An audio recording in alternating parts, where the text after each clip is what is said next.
एक ऐसी सल्तनत जिसके बादशाह हवा में सफर किया करते थे और एक ऐसी मलिका जिसके बारे में कहा जाता है कि ये जन्नात की औलाद है और इतना ही नहीं, इन्हें अपनी सल्तनत की सबसे खूबसूरत शहजादी भी माना जाता है। आखिर कौन थी ये कौम जो आग और सूरज की पूजा करती थी? तो आइए जानते हैं आज की इस वीडियो में ऐसी अजीबोगरीब बादशाहत के बारे में और जानते हैं कि एक जन्नात की बेटी को अल्लाह ताला ने किस तरह से हिदायत दी कि वो इनाम ले आई। दोस्तों, हम बात कर रहे हैं अल्लाह ताला के प्यारे पैगंबर हजरत सुलेमान की, जिन्हें अल्लाह ताला ने पूरे जमीन पर बादशाहत अता फरमाई थी और अल्लाह की बनाई गई हर मखलूकात यानी इंसान, जिन्नात, परियां, इन सभी को हुक्म देने की ताकत अता फरमाई थी। यहाँ तक कि कहा जाता है कि हवाओं पर भी पैगंबर हजरत सुलेमान अलैहिस्सलाम का कंट्रोल था और हवा भी बिना उनके हुक्म के चलना बंद हो जाती थी। और इतना ही नहीं बल्कि जानवर हो या कोई परिंदा, इन सभी की जुबान हजरत सुलेमान बखूबी जानते थे और उनसे बातचीत भी कर लिया करते थे। और अल्लाह ताला ने उनके आलिशान तख्त को इस तरह बनाया था कि वो हवा में भी उड़ सकता था और इसकी मदद से हजरत सुलेमान कई बार महीनों का सफर सिर्फ चंद दिनों में पूरा कर लिया करते थे। सब कुछ ऐसा ही चल रहा था, लेकिन एक दिन हजरत सुलेमान अपने पूरे लश्कर के साथ एक सफर के लिए रवाना हुए। आपको बता दें कि उनके लश्कर में परियों से लेकर जिन्नात तक हर तरह की मखलूकत मौजूद थी और उन सभी का काम अलग अलग था। जैसे इस लश्कर में एक खास तरह का परिंदा मौजूद था जो हजरत सुलेमान को बेहद पसंद था। इस परिंदे का काम यह था कि जहाँ भी हजरत सुलेमान का लश्कर रुकता था वहाँ पर यह पानी का इंतजाम करने में जुट जाता था और जमीन के नीचे से पानी निकालकर हजरत सुलेमान को देता था ताकि वो इस पानी से वजू कर सके और अपनी बाकी जरूरतें पूरा कर सके। इस परिंदे का नाम हुदहुद था, जिसकी नजर इतनी तेज थी कि वो हवा में उड़ते हुए भी अपनी आंखों से देख सकता था कि जमीन पर किस जगह पानी मौजूद है। लेकिन एक बार जब हजरत सुलेमान का लश्कर एक जगह पड़ाव गया तो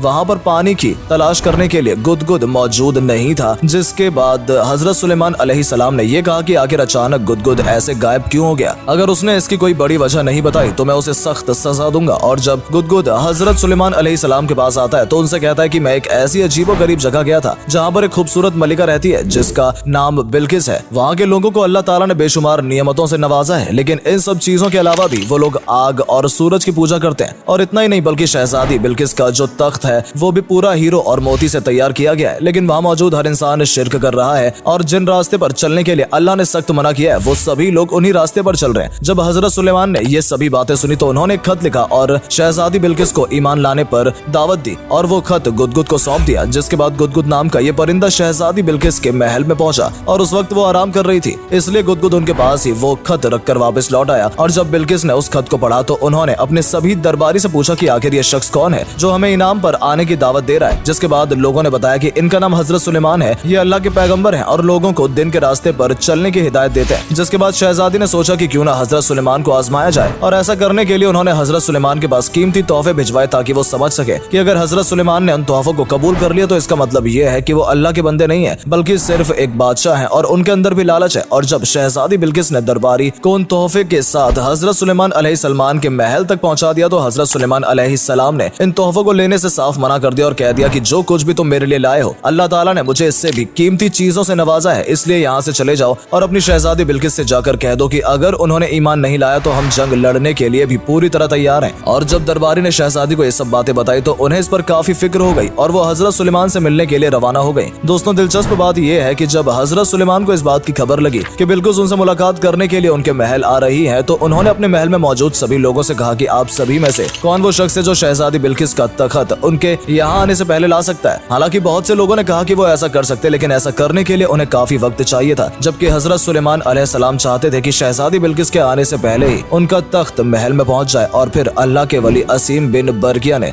मूसा अलैहिस्सलाम से कहा कि अगर आप मुझे इजाजत दें तो मैं आपके पलक झपकने से पहले शहजादी बिल्किस का वो तख्त यहाँ पर लाकर रख सकता हूँ। और फिर ऐसा ही हुआ। हजरत सुलेमान के पलक झपकते ही शहजादी बिल्किस का तख्त महल में आ गया और उसके बाद हजरत सुलेमान अलैहिस्सलाम ने उनके तख्त में कुछ बदलाव किया ताकि वो मलिका बिल्किस की अक्ल के बारे में जान सके कि वो इस बदले हुए तख्त को पहचान पाती है या नहीं। क्योंकि हजरत सुलेमान अलैहिस्सलाम को ये बताया गया था कि शहजादी बिल्किस का तख्त हीरे और मोती से तैयार किया गया, इसलिए हजरत सुलेमान अलैहिस्सलाम ने उस तख्त की शक्ल और सूरत बिल्कुल बदल दी ताकि शहजादी अपने ही तख्त को ना पहचान पाए। लेकिन जब मलिका बिल्किस हजरत सुलेमान अलैहिस्सलाम के महल में पहुंची तो वो उनकी शान और शौकत देखकर हैरान रह गए, क्योंकि जो कुछ भी उन्होंने हजरत सुलेमान अलैहिस्सलाम के बारे में सुना था, उनकी बहादुरी के बारे में या फिर उनके खूबसूरत महल के बारे में, ये सभी बातें पूरी तरह से सच थी। और जब उन्होंने अपने तख्त की तरफ देखा तो वो देखते ही पहचान गई कि जिस तख्त की शक्ल और सूरत बदली जा चुकी है ये असल में उसी का तख्त है जिस पर वो बैठती थी। और इस तरह शहजादी बिल्किस ये बात पूरी तरह समझ गई कि हजरत सुलेमान अल्लाह के ही पैगंबर हैं, क्योंकि जो शख्स इतने कम वक्त के अंदर इतना आलिशान तख्त यहाँ पर ला सकता है वो जरूर अल्लाह का ही बंदा होगा। इसके बाद हजरत सुलेमान अलैहिस्सलाम एक बार फिर शहजादी बिल्किस को ईमान लाने के लिए कहते हैं और इस बार शहजादी शहजादी बिल्किस उनकी बात मान लेती है और अल्लाह को ही अपना खुदा मानकर ईमान ले आती है और इस तरह से अल्लाह ताला ने इस खूबसूरत शहजादी को ईमान की दौलत अता फरमाई। हालांकि ये बात भी सच है कि शहजादी बिल्किस के माँ बाप में से कोई जिन्नात नहीं था और इसलिए बहुत जगह शहजादी बिल्किस को जिन्नात की बेटी भी कहा गया है। लेकिन जब अल्लाह ने चाहा कि बिल्किस ईमान कबूल करें तो बिल्कुल वैसा ही हुआ और जो पहले आग और सूरज की पूजा किया करती थी वो ईमान ले आई और अल्लाह के बताए गए रास्ते पर चलने लगी। तो दोस्तों ये थी हजरत सुलेमान और शहजादी बिल्किस की कहानी और हम उम्मीद करते हैं इस वीडियो के जरिए आपको शहजादी बिल्किस के बारे में काफी कुछ जानने का मौका मिला होगा और आप ये समझ पाए होंगे कि हजरत सुलेमान अल्लाह के एक ऐसे पैगंबर थे जिनके हुक्म सिर्फ जानवर या इंसान ही नहीं बल्कि हवाएं भी सुनती थी। तो अगर इस वीडियो के जरिए आपको कुछ भी जानने का मौका मिला हो तो अपने दोस्तों के साथ वीडियो को जरूर शेयर करें और पेज को भी फॉलो जरूर करें ताकि ऐसी ही इंटरेस्टिंग वीडियो जब भी हम आपके लिए लाएं तो वो आप तक पहुंचे। धन्यवाद।